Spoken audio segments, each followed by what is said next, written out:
반갑습니다. 저는 16년째 한국에서 변호사를 하고 있고요. BRP는 제가 이사이기 때문에 BRP부터 같이 하고 있습니다. 그래서 BRP 사진에 제 얼굴도 조금 나와 있습니다. 세상에 없던 것이 생겼어요. 기존의 법률로는 해결하기 어려운 문제들이 그래서 생겼어요.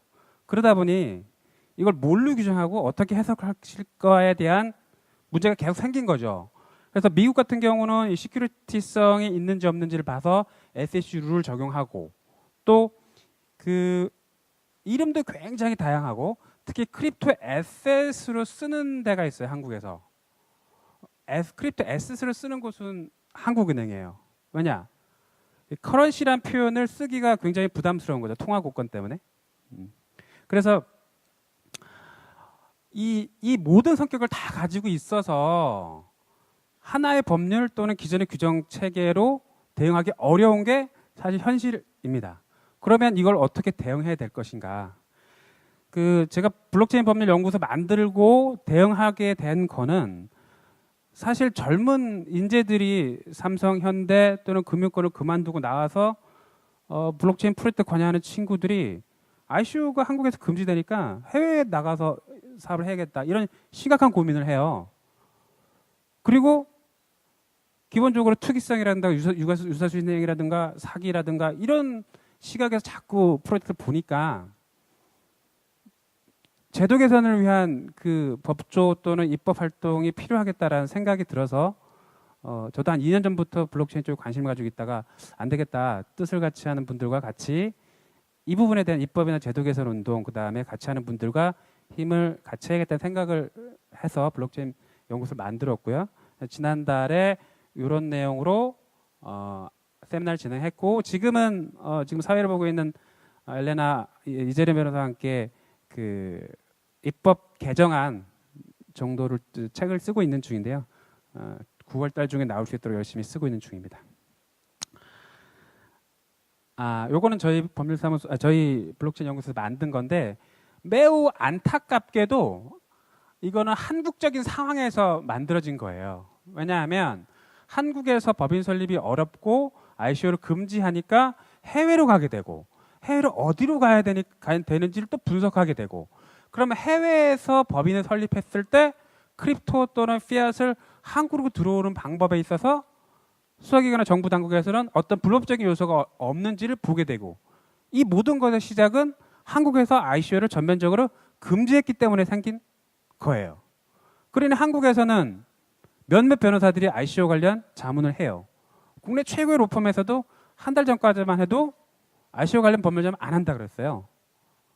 정부에서 금지하고 있어서. 근데 2주 전에 들으니까 자문을 시작했다고 해요. 그거는 이제 기존의 정부 시각뿐만 아니라 비즈니스에 있는 큰 기업들도 조금씩 관심을 가지고 있고 또 점점 블록체인 관련된 또는 크립토와 관련된 비즈니스가 늘어나고 있다는 것을 반증하는 것이 아닌가 싶습니다.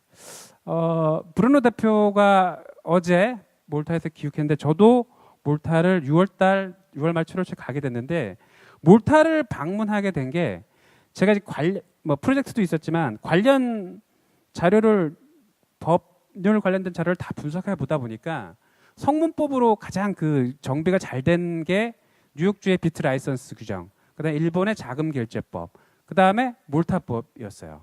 몰타가 국가 단위에서 가장 먼저 세계 법안을 통과시켰고 국가가 블록체인 아일랜드라는 기치 아래 굉장히 크게 강하게 드라이브를 걸고 있다라는 생각이 들어서 프로젝트도 있었고 그 프로젝트 리더를 가서 만나기도 했었습니다. 지금은 몰타법도 번역해서 분석하고 있는 중입니다. 그리고 몰타법이 국가 단위로 법으로서는 요 세 가지.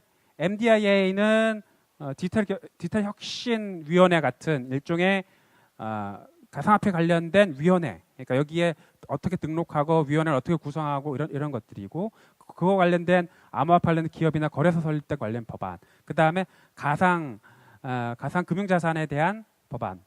그래서 요 세 가지 법안을 한꺼번에 통과시켰습니다. 아까 그 무스카트 국무총리와 실비오 스캔브리 두 사람이 주도적으로 하고 있고요. 자, 간단히 앞으로 우리나라는 그러면 아까 그 신근영 회장님도 말씀을 했지만 현재 ICO는 정부는 표면적으로 금지하고 있지만 이렇게 많은 사람들이 여기 왔잖아요. 그죠? 그리고 많은 투자자들이 있고 관심을 가지는 프로젝트 리더들이 있고 또 한국에 오는 많은 또 그 얼라이언스를 맺고 있는 팀들도 있고요. 그 각 국가별 규제 방향을 보면 이제 영국 같은 경우는 규제 샌드박스를 잘 활용하고 있어요. 이 부분도 굉장히 고려해 봐야 되는데 규제 샌드박스는 핀테크 선진국인 영국에서 특정 새로운 사업을 할 때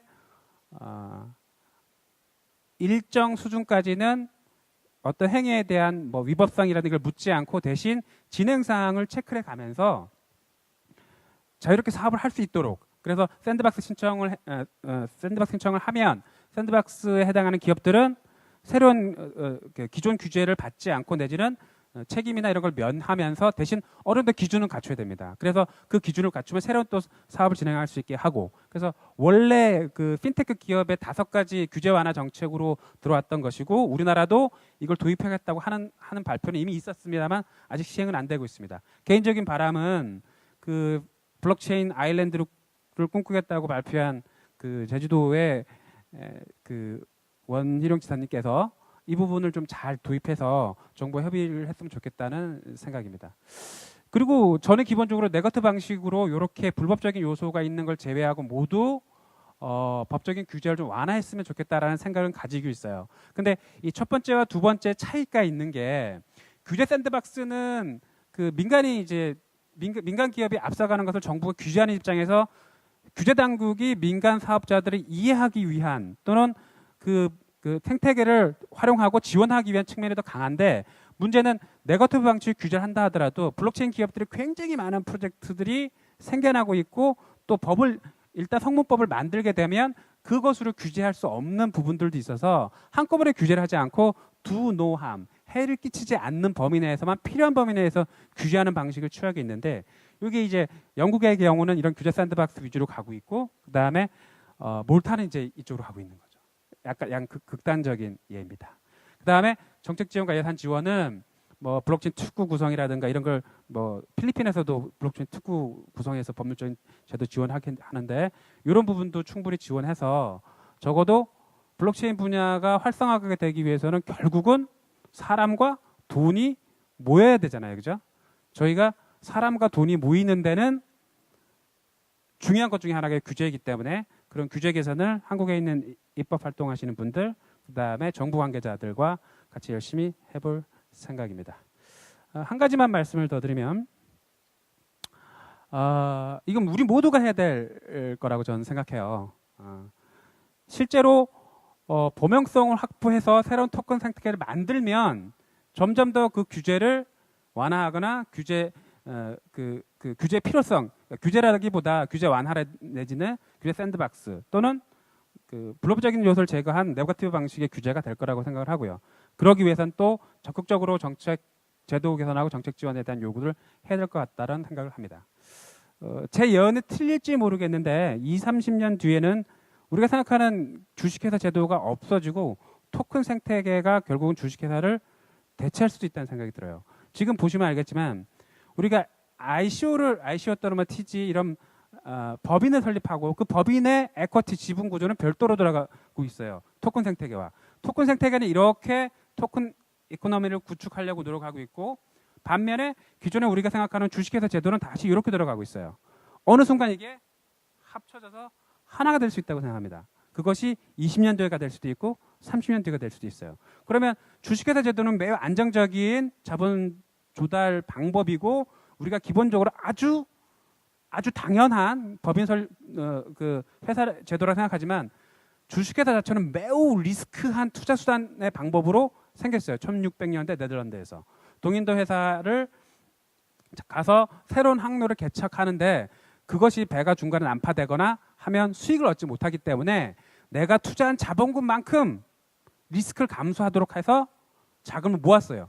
그래서 그 내가 투자한 만큼의 돈이 결국 내 자본금이었고, 그렇게 초기에 투자할 때 굉장히 리스크가 컸던 주식회사 제도가 20년 뒤가 될지 30년 뒤가 될지 주식회사 제도가 변할 수 있다라는 이 부분에 대해서 저와 비슷한 견해를 가지는 분들 계시고요. 그리고 나서 현재 그렇게 되면 모든 유틸리티 토큰은 사라지고 다 시큐리티 토큰이 되겠죠.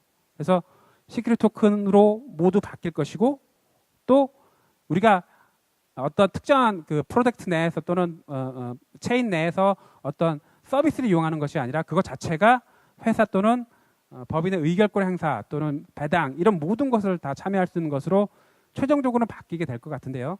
굉장히 많은 시간과 또는 해결의 변칙법처럼 작용 반작용 이런 것이 있을 거라고 생각합니다. 그 시작에 우리 모두가 있다고 생각을 하고, 그리고 저를 비롯한 한국의 규제와 관련된 부분, 분쟁 내지 법적 리스크를 감당하고 있는 사람들이 그런 부분에 조금 신경을 쓰고 나서서 일을 해야 될 것이 아닌가라고 생각합니다.